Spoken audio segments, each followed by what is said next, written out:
Hi friends, ಪ್ರಭಾಪರ ರೆಸಿಪಿಗೆ ಸ್ವಾಗತ. ಇವತ್ತಿನ recipe Chettinad ಚೆನ್ನ ಮಸಾಲ. ಇದು ತುಂಬ ಚೆನ್ನಾಗಿರುತ್ತೆ, ತುಂಬ ಟೇಸ್ಟಾಗಿರುತ್ತೆ, ಹಾಗೆ ಡಿಫ್ರೆಂಟಾಗಿ ಕೂಡ ಇರುತ್ತೆ. ಇದಕ್ಕೆ ಬೇಕಾಗಿರೋ ಇಂಗ್ರೀಡಿಯೆಂಟ್ಸ್ ಎಲ್ಲ ನಾನು ಕ್ಯಾಪ್ಷನಲ್ಲೂ ಕೊಟ್ಟಿರ್ತೀನಿ, ಹಾಗೆಯೇ ಡಿಸ್ಕ್ರಿಪ್ಷನ್ ಬಾಕ್ಸಲ್ಲೂ ಕೊಟ್ಟಿರ್ತೀನಿ, ನೋಡ್ಕೊಳ್ಳಿ. ಬನ್ನಿ ಫ್ರೆಂಡ್ಸ್, ಏನೆಲ್ಲ ಇಂಗ್ರೀಡಿಯೆಂಟ್ಸ್ ಬೇಕು ಅಂತ ನೋಡೋಣ. ನಾನಿಲ್ಲಿ 1.5 ಕಪ್ಪಷ್ಟು ಕಾಬೂಲ್ ಚೆನ್ನಾಗಿ ತೊಗೊಂಡು ರಾತ್ರಿ ನೆನೆಯೋಕ್ಕಿಟ್ಟು 8 ಅವರ್ಸ್ ಇದನ್ನು ನೆನೆಸಿ ತೊಳೆದು ಸೋಸಿ ತೆಗೆದಿಟ್ಕೊಂಡಿದ್ದೀನಿ. ಹಾಗೆ ಮೀಡಿಯಮ್ ಸೈಜು 2 ಟೊಮೆಟೊ ತೊಗೊಂಡು ಹೆಚ್ಚಿ ಇಟ್ಕೊಂಡಿದ್ದೀನಿ. ಈಗ ಇದರಲ್ಲಿ ನೋಡಿ, ಸ್ಟಾರ್ ಹೂವು, ಚಕ್ಕೆ, ಲವಂಗ, ಏಲಕ್ಕಿ, ಒಂದು 6 ಲವಂಗ ಇಟ್ಕೊಂಡಿದ್ದೀನಿ, ಒಂದು 3 ಏಲಕ್ಕಿ, ಒಂದು ಸ್ಟಾರ್ ಹೂವು, ಒಂದು ಚಕ್ಕೆ, ಒಂದು ದೊಡ್ಡ ಸೈಜ್ ಮೀಡಿಯಮ್ ಸೈಜ್ ಇರೋವಂಥ ಒಂದು ಈರುಳ್ಳಿನ ತೊಗೊಂಡು ಸ್ಲೈಸಾಗಿ ಕಟ್ ಮಾಡಿ ಇಟ್ಕೊಂಡಿದ್ದೀನಿ. ಒಂದು 5-6 ಒಣಮೆಣಸಿನ್ಕಾಯಿ ಇಟ್ಕೊಂಡಿದ್ದೀನಿ. ಹಾಗೆಯೇ ಒಂದು 7-8 ಬೆಳ್ಳುಳ್ಳಿ ಪೀಸಸ್ನ ತೆಗೆದಿಟ್ಕೊಂಡಿದ್ದೀನಿ. 1 ಇಂಚು ಶುಂಠಿನ ಸಣ್ಣಗೆ ಥರ ಉದ್ದಕ್ಕೆ ಹೆಚ್ಚಿಟ್ಕೊಂಡಿದ್ದೀನಿ. ಒಂದು 4 ಇಂಚಷ್ಟು ತೆಂಗಿನಕಾಯಿನ ಸ್ಲೈಸ್ ಮಾಡಿ ಇಟ್ಕೊಂಡಿದ್ದೀನಿ, ಪುಟ್ಟದಾಗ ಹೆಚ್ಚಿಟ್ಕೊಂಡಿದ್ದೀನಿ. 1 ಸ್ಪೂನ್ ಅರಿಶಿನದ ಪುಡಿ, ಆಮೇಲೆ ಖಾರದ ಪುಡಿ 1 ಚಮಚ, ಅರ್ಧ ಚಮಚ ಸೋಂಪು, ಅರ್ಧ ಚಮಚ ಜೀರಿಗೆ, 1 ಚಮಚ ಧನಿಯಾ ಕಾಳು, ಇಷ್ಟು ಇಟ್ಕೊಂಡಿದ್ದೀನಿ. ಈಗ ಶುರು ಮಾಡೋಣ. ರೆಸಿಪಿ ಶುರು ಮಾಡೋಕ್ಕೆ ಮುಂಚೆ ನಾವು ಕಾಳನ್ನು ಬೇಯಕ್ಕಿಟ್ಬಿಡೋಣ. ಇಷ್ಟು ಕಾಳು ಹಾಕಿ ನಾನು ಕಾಳನ್ನ ತೊಳೆದು ತಂದಿಟ್ಕೊಂಡಿದ್ದೀನಿ. ಸೊ ನಾನು ಮತ್ತೊಂದು ಸತಿ ತೊಳಿತಾ ಇಲ್ಲ. ಕಾಳು ಮುಳುಗುವಷ್ಟು ಮಾತ್ರ ನೀರು ಹಾಕ್ತಾಯಿದ್ದೀನಿ, ಜಾಸ್ತಿ ನೀರು ಬೇಕಾಗಲ್ಲ ಇದಕ್ಕೆ. ನಾವು ಆಮೇಲೆ ಮಸಾಲೆ ರುಬ್ಬಿದ ಮೇಲೂ ನೀರೆಲ್ಲ ಹಾಕ್ತೀವಲ್ವ, ಸೊ ಕಡಿಮೆನೇ ನೀರು ಹಾಕ್ಕೊಳ್ಳೋಣ.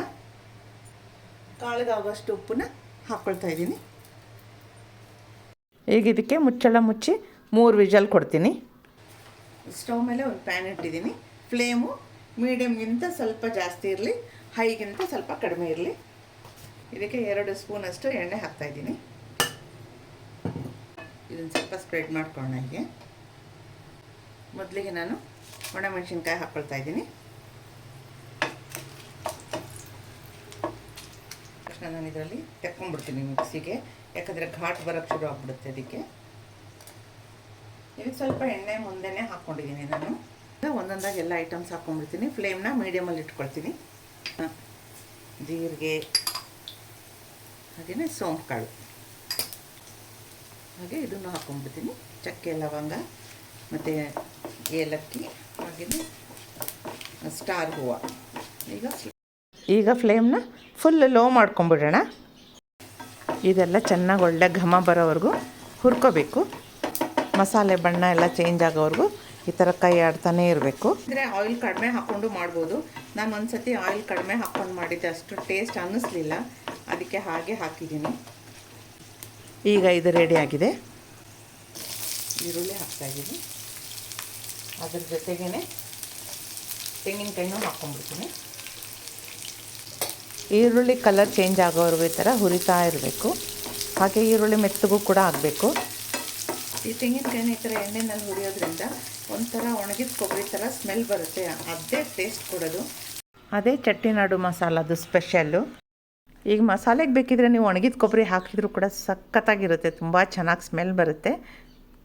ಎಣ್ಣೆ ಸ್ವಲ್ಪ ಕಡಿಮೆ ಹಾಕ್ಕೊಂಡಾಗ ಏನಾಗುತ್ತೆ ಅಂದರೆ ಒಂಥರ ಡ್ರೈ ಆಗಿಬಿಡುತ್ತೆ. ಧನಿಯಾ ಜೀರಿಗೆಲ್ಲ ಜೋರಾಗಿ ಬರುತ್ತೆ ಸ್ಮೆಲ್, ಅದ್ರದ್ದು ಅಷ್ಟು ಚೆನ್ನಾಗಿ ಅನಿಸ್ಲಿಲ್ಲ ನಾವು ಸತಿ. ಈ ಥರ ಎಣ್ಣೆ ಸ್ವಲ್ಪ, ಈರುಳ್ಳಿ ಎಲ್ಲ ಸ್ವಲ್ಪ ಕಲರ್ ಚೇಂಜ್ ಆಗೋವರೆಗೂ ಹುರ್ಕೋಬೇಕಷ್ಟೇ. ನಾವು ಈ ಕಡೆ ಎಲ್ಲ ಏನು ಮಾಡ್ತೀವಿ ಅಂದರೆ ಎಲ್ಲನೂ ಸೇರಿಸಿ ಒಟ್ಟಿಗೆ ಹುರ್ಕೊಂಬಿಡ್ತೀವಿ, ಶುಂಠಿ ಬೆಳ್ಳುಳ್ಳಿ ಎಲ್ಲನೂ ಅಲ್ವಾ.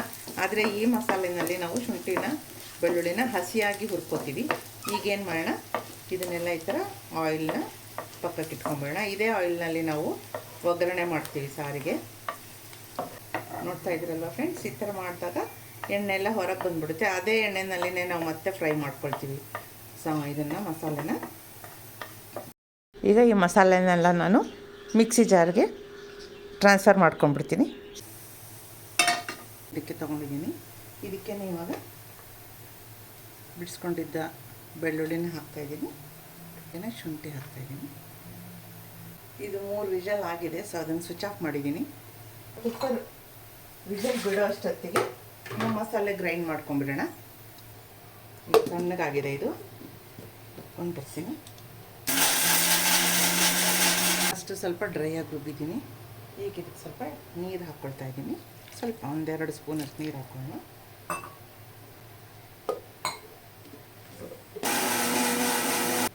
ಸ್ವಲ್ಪನೇ ನೀರು ಹಾಕ್ಕೊಂಡು ರುಬ್ಕೋಬೇಕು. ಒಟ್ಟಿಗೆ ರುಬ್ಕೊಂಡ್ಬಿಟ್ಟು ಎಲ್ಲ ಒಂಥರ ತರಿಯಾಗಿ ಕಾಳು ರೌಂಡಿಗೆ ಸಿಗುತ್ತೆ. ತೆಂಗಿನಕಾಯಿ ಫುಲ್ ನುಣ್ಣಗಾಗಲ್ಲ. ಅದಕ್ಕೆ ನಂತರ ಸ್ವಲ್ಪ ನೀರು ಹಾಕ್ಕೊಂಡು ರುಬ್ಕೋತಾ ಇದ್ದೀನಿ.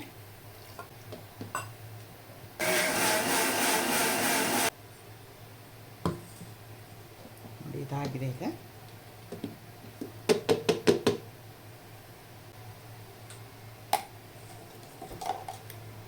ಇಷ್ಟು ರುಬ್ಬಿದ್ದೀನಿ. ಹಾಗೆ ಇಟ್ಕೊಳ್ಳೋಣ. ಈಗ ಈ ಪ್ಯಾನ್ ಇಡ್ತಾ ಇದ್ದೀನಿ. ಈ ಆಯಿಲ್ನ ಇದಕ್ಕೆ ಶಿಫ್ಟ್ ಮಾಡ್ಕೊಳ್ತಾ ಇದ್ದೀನಿ. ಸ್ವಲ್ಪ ಎಣ್ಣೆ ಹಾಕ್ಕೊಳ್ತಾ ಇದ್ದೀನಿ. ಸಾಸಿವೆ ಹಾಕ್ತಾ ಇದ್ದೀನಿ, ಒಂದು ಅರ್ಧ ಸ್ಪೂನಷ್ಟು. ಅರ್ಧ ಈರುಳ್ಳಿ ರುಬ್ಬಕ್ಕೆ ಹಾಕಿದೆ, ಇನ್ನು ಅರ್ಧ ಈರುಳ್ಳಿ ಇದಕ್ಕೆ ಹಾಕ್ತಾ ಇದ್ದೀನಿ. ಫ್ಲೇಮು ಫುಲ್ ಲೋನಲ್ಲಿದ್ದೀನಿ ಒಗ್ಗರಣೆ ಹಾಕುವಾಗ.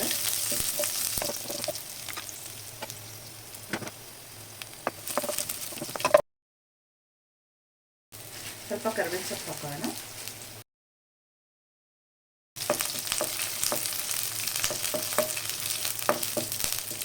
ಟೊಮೆಟೊ ಹಾಕ್ತಾ ಇದ್ದೀನಿ.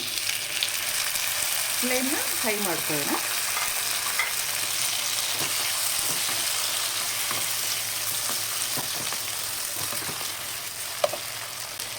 ಇನ್ನು ಇಲ್ಲೊಂದು 2 ಕಾಳು ಉಪ್ಪು ಹಾಕ್ತೀನಿ. ಆಗ ಆಲ್ರೆಡಿ ಕಾಳು ಬೇರೆ ಹಾಕಿರ್ತೀನಿ ನಾವು, ಅದು ನೋಡ್ಕೊಂಡು ಹಾಕಬೇಕು. ಟೊಮೆಟೊ ಎಲ್ಲ ಚೆನ್ನಾಗಿ ಮೆತ್ತಗಾಗೋವರೆಗೂ ಈ ಥರ ಹುರ್ಕೊಂಡು 1-2 ನಿಮಿಷ ಮುಚ್ಚಳ ಮುಚ್ಚಿ ಬೇಯಿಸಿದರೆ ಬೇಗ ಮೆತ್ತಗಾಗುತ್ತೆ ಟೊಮೆಟೊ.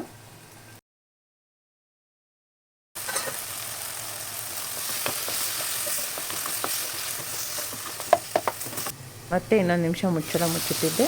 ಸಣ್ಣಗಿರೋ ಟೊಮೆಟೊ ತೊಗೊಂಡ್ರೆ ಇಷ್ಟೊಂದು ಬೇಯಿಸೋ ಅವಶ್ಯಕತೆ ಇರೋಲ್ಲ.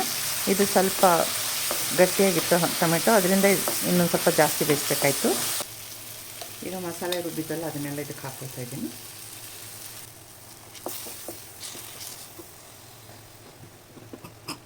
ಈಗ ಬೇಯಿಸಿಟ್ಟಿದ್ದ ಕಾಳನ್ನ ಮಾತ್ರ ಹಾಕ್ಕೊಳ್ತಾ ಇದ್ದೀನಿ. ಆ ನೀರನ್ನ ಮಿಕ್ಸಿ ಜಾರ್ಗೆ ಹಾಕ್ಕೊಂಡು ಆ ಮಸಾಲೆ ಕೂಡ ತೆಕ್ಕೊಳ್ಳೋಕ್ಕೆ ಯೂಸ್ ಮಾಡ್ಕೊಳ್ತೀನಿ. ಮಸಾಲೆ ಹಿಡಿತಾ ಇರಲಿ. ಈ ಪ್ಯಾನಲ್ಲಿ ಇನ್ನೂ ಸ್ವಲ್ಪ ಎಣ್ಣೆ ಇದೆ. ಅದಕ್ಕೆ ನಾನು ಏನು ಮಾಡ್ತೀನಿ ಅಂದರೆ ಈ ಬಿಸಿ ನೀರನ್ನ ಇದಕ್ಕೆ ಹಾಕ್ಕೊಳ್ತೀನಿ. ಸೊ ಅದರೊಳಗಿರೋ ಎಣ್ಣೆ ಎಲ್ಲ ಬಂದುಬಿಡುತ್ತೆ. ನಾನು ಈ ಮಸಾಲೆ ರುಬ್ಬಿರೋ ಮಿಕ್ಸಿಗೆ ಹಾಕ್ಕೊಳ್ತಾ ಇದ್ದೀನಿ. ಈ ಥರ ಈಗ ಈ ನೀರನ್ನ ಇದಕ್ಕೆ ಹಾಕ್ಕೊಂಡ್ಬಿಡ್ತೀನಿ.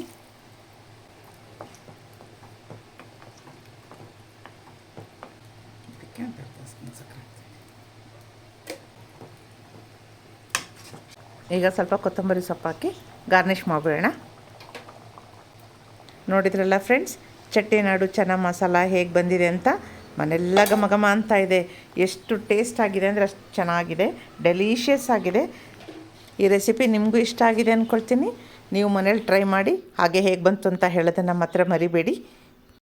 ಇದೇ ರೀತಿ ಈಸಿ ರೆಸಿಪೀಸ್ಗೆ ನನ್ನ ಚಾನಲ್ನ ಫಾಲೋ ಮಾಡೋದನ್ನು ಮರಿಬೇಡಿ. Thank you friends, thank you for watching.